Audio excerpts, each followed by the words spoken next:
ایک اسٹڈی کی گئی، نیو یارک ٹائمز ایک اخبار ہے جو جس کے مالکان یہودی ہیں، اس کے باوجود ایک گروپ ہے وہاں پہ جو میڈیا کو مانیٹر کرتا ہے، انہوں نے ایک کتاب لکھی ہے 2012 میں چھپی، امیزون پہ بھی وہ موجود ہے. اس کا ٹائٹل ہے indicting Israel, New York Times coverage of the Palestinian Israeli conflict. یعنی وہ نیو یارک ٹائمز سے بھی خوش نہیں ہیں جس کے مالکان یہودی ہیں. یعنی وہ اس حد تک انڈیپینڈنٹ اخبار ہے. سر اس کے علاوہ سر اسرائیل کے اندر ایک اخبار ہے ہاریٹس نام کا، HARETZ، جس کا مطلب ہے دھرتی یا دا لینڈ. وہ خود اسرائیلی پالیسیز پہ اتنی کرٹیسزم کرتا ہے اور وہ بڑے فخر سے کہتے ہیں کہ پوری مسلم دنیا میں، عرب دنیا کو چھوڑ دیں تو کوئی ایسا اخبار نہیں ہے جو اپنی حکومتوں پہ اتنی بے باکی سے تنقید کرتا ہو. تو یہ چیز ہمارے یہاں شاید لوگوں کو علم نہیں ہے. نہیں، آپ یہ بتانا چاہتے ہیں کہ جو یہودی مخالفت کر رہے ہیں وہ سارے باقی یہودی جو پیچھے کنٹرول کر رہے ہیں ان کے سارے گناہ معاف ہو گئے اس وجہ سے. یہ ان کا مجبوری ہے. نیو یارک ٹائمز اگر انڈیپینڈنٹ نہ لکھے تو نیو یارک ٹائمز کی اتھینٹسٹی نہیں مانی جاتی. وہ جو اسرائیل کے اندر جو جس کو آپ کہہ رہے ہیں دھرتی نام کا جو اخبار ہے وہ نہ لکھے تو اس کی اپنی ورتھ نہیں بنتی.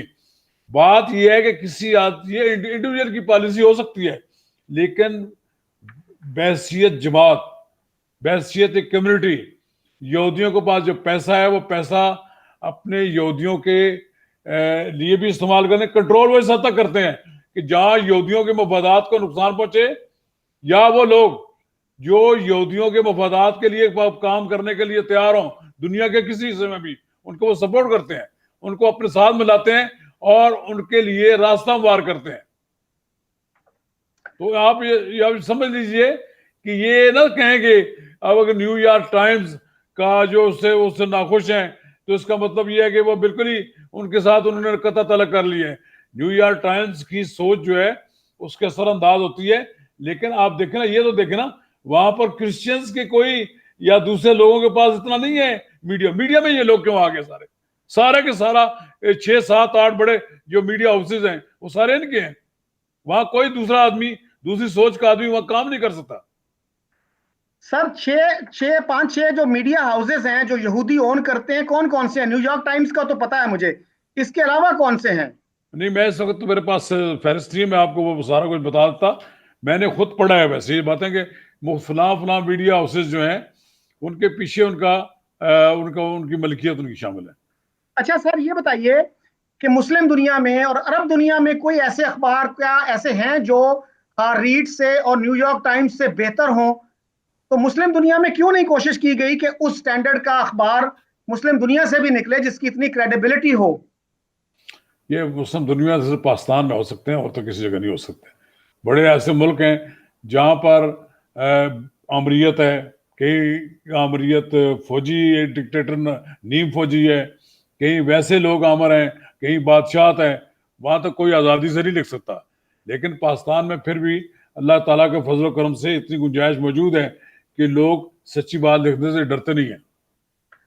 اچھا سر، آپ یہ سمجھتے ہیں کہ نوائے وقت، جنگ یا جسارت یہ نیو یارک ٹائمز سے اور ہاریٹ سے بہتر اخبارات ہیں؟ میرے خیال میں یہ بہتر اس لیے ہے کہ یہ اخبار ایک نظریے کے لیے قائم ہوئے ہیں. ایک دیکھیں، یہ بڑی ان کی جدوجہد ہے، لوگوں تک سچائی پہنچاتے ہیں اور سچائی پہنچانا ہی بڑی، میں سمجھتا ہوں کہ بڑی خدمت ہے. اب کسی کے ان کے نقطہ نظر سے تو اختلاف کر سکتے ہیں، ان کے نقطہ نظر سے اختلاف کرنا ہر ایک آدمی کو حق حاصل ہے، لیکن یہ پاکستان میں ان پہ پابندی تو نہیں ہے نا کہ یہ کوئی بات لکھے تو ان کو روکے کوئی. پچھلے دنوں سر میں نے جاوید صدیق صاحب کا انٹرویو کیا جو نوائے وقت کے ایڈیٹر رہ چکے ہیں، آپ کے دوستوں میں سے ہیں.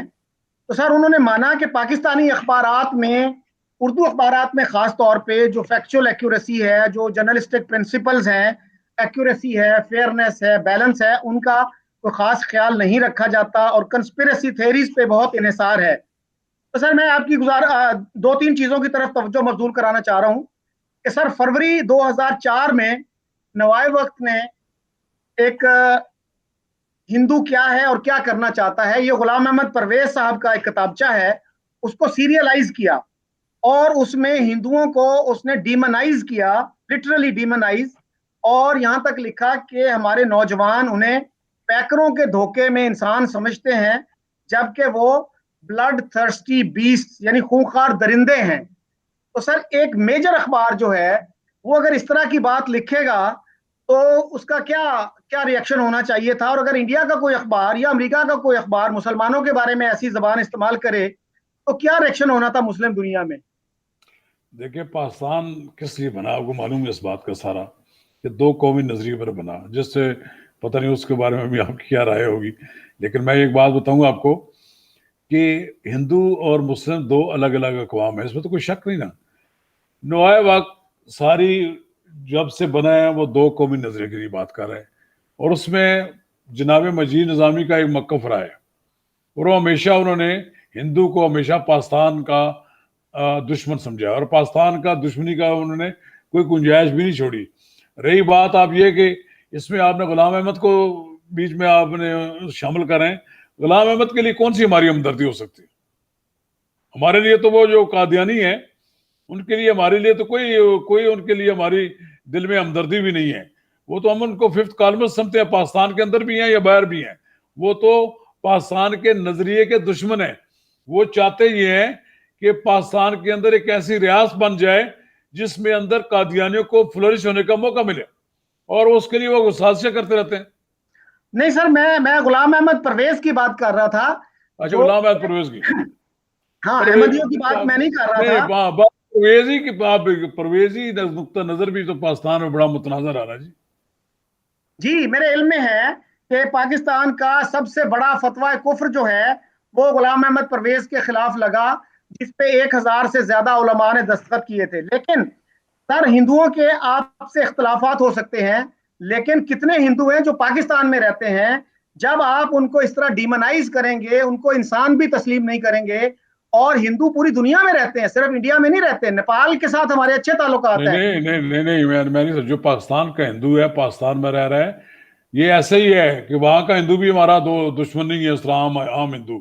یہ جو وہاں کی ہرارکی ہے اس میں بیٹھا ہوا ہندو جو ہے وہ پاکستان کے لیے دشمنی کرتا ہے۔ جو پاکستان کے اندر تو یہاں بڑے بڑے ہندو جو ہیں وہ ہماری وفاقی کابینہ میں شامل رہے ہیں، ہماری قومی اسمبلی کے ممبر رہے ہیں، ہمارے بڑے ہیں عہدوں پر فائز رہے ہیں، اب بھی مختلف عہدوں پہ ان کے باقاعدہ نام چھپتے ہیں کہ فلاں فلاں آدمی فلاں جگہ کام کر رہا ہے۔ ایک عام ہندو کے ساتھ ہمارا کوئی جھگڑا نہیں ہے۔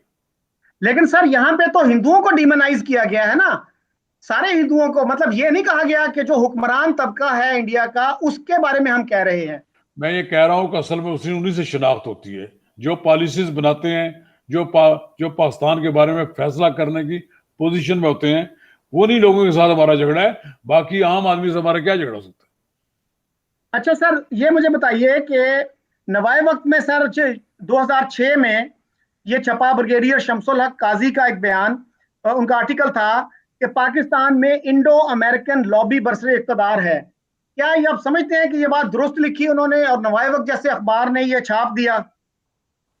دیکھیں انڈو امریکن لابی سے مراد ان کا تو یہی ہے نا کہ پاکستان میں ایک ایسا طبقہ جو ہے حکومت میں جب آتا ہے وہ چاہتا ہے کہ انڈو پاک ریلیشنز بہتر ہوں، وہ اپنی نقطہ نظر سے سوچتا ہے، اور اس میں امریکنز بھی لابی ہوتی شامل۔